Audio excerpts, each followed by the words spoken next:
This bullshit. I know if y'all had proof of me robbing somebody, we wouldn't even be talking. Y'all would have cuffed me. I would be charged with it. That's what I know, bro. In January of 2020, Dababy, aka Jonathan Kirk, was supposed to be playing a show at a nightclub in Miami. But when the owner paid him only $20 out of the $30,000 he owed him, things got out of hand fast. The victim alleged that Kirk punched him in the face multiple times before he was attacked by more of Kirk's crew. He was beaten up and knocked to the ground before being robbed for his phone, his credit card, and $80 cash. The only footage of the event was this piece of obscured CCTV footage. Kirk fled the scene in a black SUV before returning to the hotel a few hours later, only to be met by both of the victims and a team of police waiting to arrest him. He was escorted to the police station and told he was only there as part of an investigation. We just gotta do our investigation and that's it. But as it would turn out, the investigation wouldn't be that simple. And unfortunately for the cops, Kirk spent his hour in the interrogation room displaying exactly what to do in this situation and making the cops' lives as difficult as he possibly could. What's your full name? Come on. We just want to get it from you. This is just a formality. Just tell name, date of birth, and all that stuff. Immediately, it's obvious that this isn't going to be an easy one for the detectives. Kirk starts off by refusing to answer any of the officers' questions, even just regarding his own name. He's already been read his Miranda rights, informing him that he has the right to remain silent, so it seems as though he's choosing to do just that. Interestingly, however, he is choosing to waive his right to a lawyer, and let's be honest here, it's not because he can't afford it. The best course of action if you're ever put in this scenario is to stay silent and ask for a lawyer. But this time, Kirk is confident that he'll be able to wriggle out of this himself, as long as he chooses his words carefully. An incident occurred at the hotel, 1500 Southwest First Avenue, that you were there for, correct? What incident? An incident. You had an altercation with somebody? No. You didn't. Did you have a business dealing with somebody? No. You didn't? No. So somebody didn't bring you $20,000 in front of the hotel in your SUV? No. Somebody bring $20,000 that wasn't theirs and lied to them and told them that it was for an event of theirs on the 31st. And lied to them. That person, once he realized they were doing bad business, said nah and left for his $20,000. Okay, so you didn't count? And got my contact information to do business the right way. That's what happened. Around what time was this, sir? I don't know. Whatever time they told us. Whatever time the camera showed me not robbing no damn body that time. Kirk is claiming that he had nothing to do with anything that happened outside. His story is somewhat unclear, but he's essentially saying that his manager was talking with an event promoter about playing at a nightclub called Cafe Iguana Pines. But it turns out the money that they were offering was stolen, and the promoter was acting strange during the deal. So instead of taking it and going through with it anyway, he told them to get their act together and left without an argument. This, of course, does not explain the altercation outside that was clearly caught on camera, but with the footage unclear and no witnesses nearby to identify the assailants, as long as Kirk sticks to his story, theoretically, things should be perfectly fine. Common sense. You know what I made to even be down here? A promoter booked me at that hotel. I didn't pay to be at the hotel. That was paid for. You'd have let me in my room, you would have saw close to $250,000 cash, legally, hard-earned money. I don't got to take nothing from nobody, bro. Well, let me ask you this. I will go outside here right now and throw $10,000 in the air. Like, I do not care about no money. I don't, bro. Was there an argument? No, it was an argument. I didn't argue with a soul. My voice was never raised. It was never aggressive language for me. None of that. Was there a fight? None of that. No, I ain't seen no fight. And nothing was taken. We shouldn't be in no robbery here, bro. So when y'all get done doing what y'all doing, y'all need to do y'all job. Y'all need to follow y'all process. And y'all need to arrest whoever gave y'all these false allegations, bro. This is bullshit. While it may just look like Kirk is flexing his rapper money here, this is actually a very good point for him to bring up in this situation. If he's doing random $30,000 deals on a weekday and paying for hundreds of thousands of people per month, what does he need $80 and an iPhone for? The further he can place himself from this event, both literally and figuratively, the better. From Kirk's point of view, he was nowhere near that crime. He had no reason to commit that crime, and he has sound and reasonable explanation for his whereabouts at the time. However, from the detective's side, a crime was committed, and Kirk's vehicle was right there as it happened. So they need to try and extract the information needed to piece his day together to come up with a story that Kirk cannot argue with. That forces him into a confession.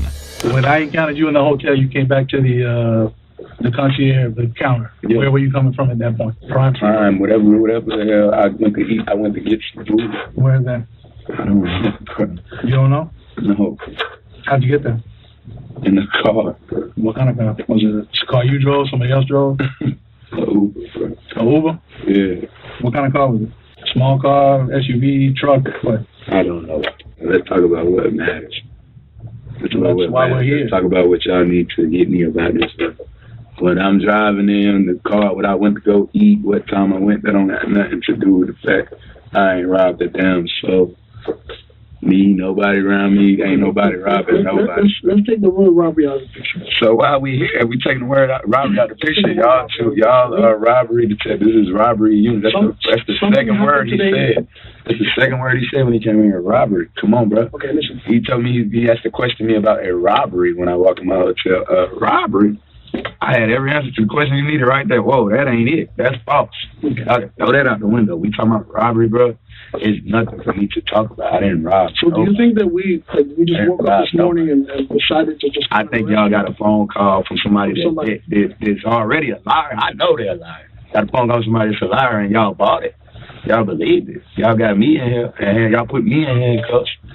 Brought me outside the hotel in handcuffs, cameras and shit all on me. Come on, bro. This shit is bad for what I got going on. And I ain't even do shit to that, man. Even without a lawyer present, Kirk knows exactly what to do. He currently has the upper hand in this interrogation and needs to keep it that way. The cops are searching for anything that puts Kirk at the scene of the crime, but by redirecting the conversation away from that, back to what he thinks is actually important, there's no realistic way that they'll be able to get what they need. But even though he's winning, it's still worth noting how strange it is that he's not asking for a lawyer. Kirk obviously knows exactly what to do in an interrogation and has clearly spent time learning what to do. If that's true, he should also know that there's next to no scenarios where lawyering up will harm his case. But whether it's an ego thing or just a lapse in his thinking, Kirk is definitely still winning this interrogation. But he's about to start absolutely dominating. We talking about criminals. When I do business, it's legally binding. It's legally binding. Everything I do, you have to sign a contract. You got to sign a contract. Okay, it's a contract right now. The whole incident happened and nothing went wrong. Nothing happened. There was no... Not to my knowledge. There was no fight. There was no scuffle. There was no... I ain't fighting nobody. But y'all know it's too much. Y'all know too many lies. You get what I'm saying? That's why y'all got to move backwards like that, bro. Like, you're saying that they're lies, but you don't know what we have or don't have. Okay.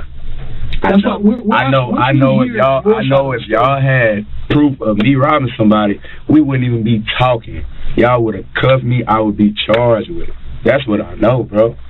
That's what I know. Now, while this isn't necessarily true in every case, it is absolutely true here. If you're in an interrogation room and the cops are trying to find out details of the case and accusing you of a crime instead of charging you immediately, it very likely means that they're missing the details needed to charge you.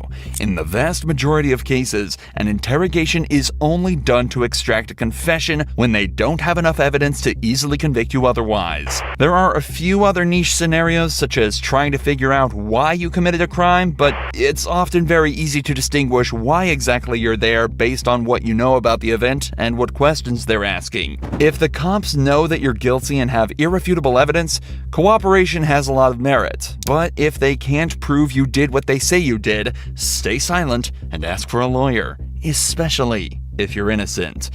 We're trying I to ain't hear no fool. your side of the story.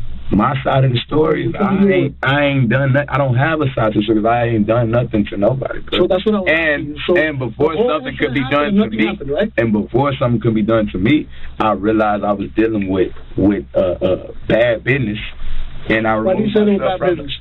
it. What? Why do you say it was bad I business? already told y'all that. You want to rewind this? You want to rewind it, bro? I already told y'all, bro.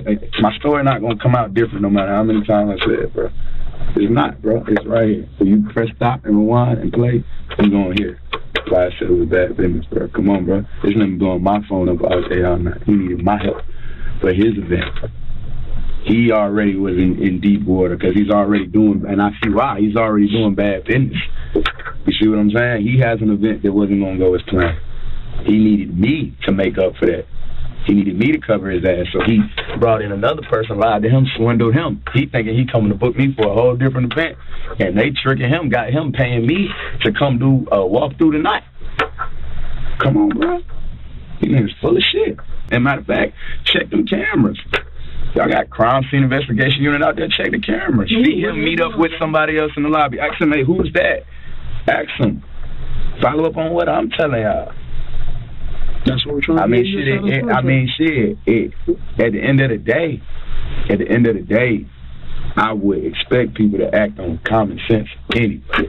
The cops have realized that they're definitely not getting anything out of him for now. He's told his side of the story and made it clear that it won't be changing, no matter what they say.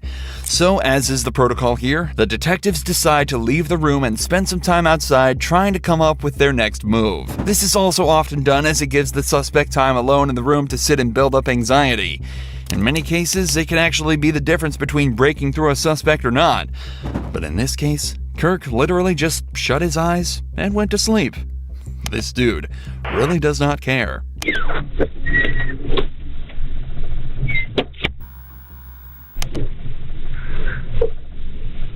However, it seems as though the detectives couldn't come up with their next step and decided that nothing was going to make this guy budge. The next time a detective returned, it was regarding the security of Kirk's belongings that had been left in his hotel room.